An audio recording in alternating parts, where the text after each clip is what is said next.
The most important thing for us is delivering a product that's justifiable with cost.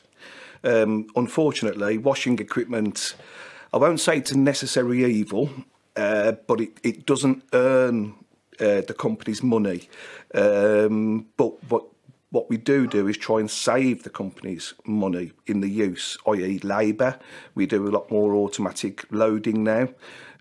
So we do try and save the company or our customers money on that process.